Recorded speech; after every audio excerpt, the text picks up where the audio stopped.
Ladies and gentlemen, the first time I stood at this podium was in May 1992 as the Foreign Minister of a newly independent Bosnia and Herzegovina.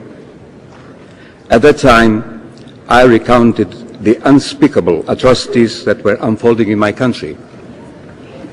I also warned that if not stopped, such atrocities would only get worse. In fact, I merely asked that Bosnia and Herzegovina be accorded the right to defend itself, the right guaranteed by the United Nations Charter. We know what happened since. Some in the international community insisted on maintaining the arms embargo imposed by the United Nations Security Council in 1991, thus adding to the obviously overwhelming military advantage of Milosevic's regime that was bent on destroying Bosnia and Herzegovina and its people. They justified this course by claiming that lifting of the arms embargo meant adding oil to the fire. So the result was that the fire was quelled by the blood of innocent. The intent of the perpetrators of this genocide was to forever destroy the unique multi-ethnic fabric of Bosnia and Herzegovina through mass slaughter, rapes, torture, abuse, expulsion, and plunder. Ladies and gentlemen, all this culminated in Srebrenica in July 1995. The International Court of Justice, the court of this institution, of this organization, in its judgment of February 26, 2007, ruled, I quote, "The Bosnian Serbs devised and implemented a plan to execute as many as possible of the military-aged Bosnian Muslim men present in the enclave, that the acts committed at Srebrenica were committed with specific intent to destroy, in part, the group of the Muslims of Bosnia and Herzegovina as such, and accordingly, that these were acts of genocide committed by members of the Army of Republika Srpska in and around Srebrenica on the 13th of July." End quote. Ladies and gentlemen, through its acts and omissions, the United Nations, by its own admission, bears a part of responsibility for the crimes committed at Srebrenica. In fact, the UN Secretary General's report on Srebrenica from 2000 unequivocally states, and I quote, "Through error, misjudgment, and inability to recognize the scope of the evil confronting us, we failed to do our part to help save the people of Srebrenica from the Serb campaign of mass murder.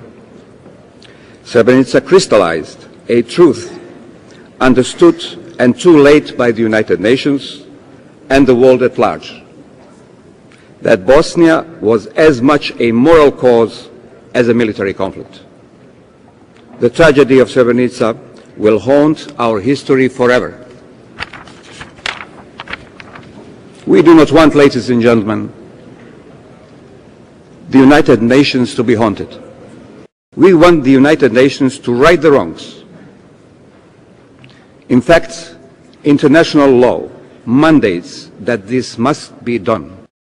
The International Law Commission's articles on state responsibility, adopted in this Assembly's Resolution 83 of 12 December 2001, mandate that no state shall recognize as lawful a situation created by a serious breach of a peremptory norm of general international law, which clearly includes the crime of genocide and the crime against humanity, nor render aid or assistance in maintaining that situation." Ladies and gentlemen, if these principles had been applied, would the institutions identified by the International Court of Justice as perpetrators of genocide still exist? Would vast portions of a country remain ethnically clean? Would over 1 million of refugees and displaced persons remain outside their homes? In short, do these principles allow the arrest of Karadzic and the simultaneous preservation of the results of this project? We cannot bring back the dead, but we can give dignity and justice to the survivors. What we say today is not aimed at the past, but at the future, and not only for Bosnia and Herzegovina. We owe it not only to the victims and survivors, but to the humanity as a whole. The message to the would-be perpetrators of crimes in the name of a twisted ideology should be crystal clear. Do not even think about it.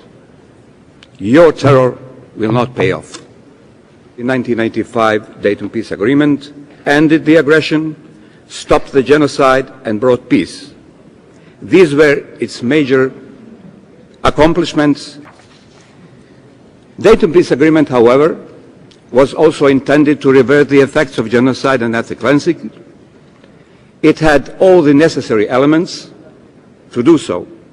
It is not the implementation of the Dayton Agreement, but the violation of its core principles that led to this result.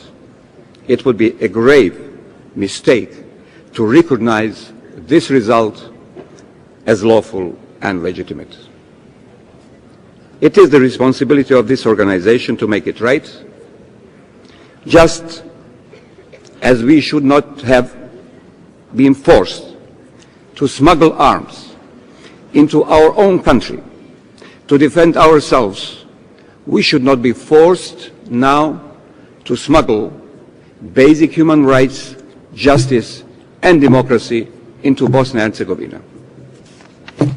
Can we celebrate the 60th anniversary of the adoption of the Genocide Convention if the first and only judgment of the International Court of Justice on the crime of genocide remains in the archives of that court? Ladies and gentlemen, now is the time to right these wrongs. We are about to start work on the new constitution of Bosnia and Herzegovina, and the outcome of that process will answer many of these questions.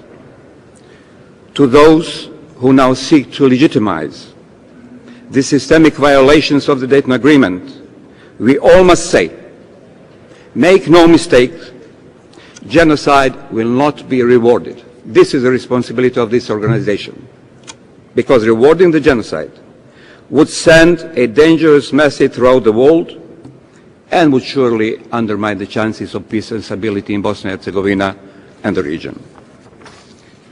Seekers of justice are not the enemies of peace. They are the guardians of peace. And this is what this statement is all about.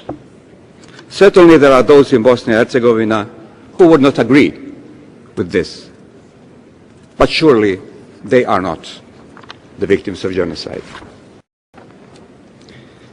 Dear friends, we have not forgotten the help we received from many of you represented here today. Bosnia and Herzegovina still needs your help in this regard, and we hope we can work together in order to ensure permanent peace and stability in my country, the region, and the world.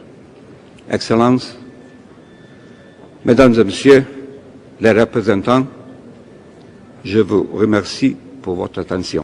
Thank you very much for your attention. أشكركم على حسن الاستماع. I thank you for listening and for your attention.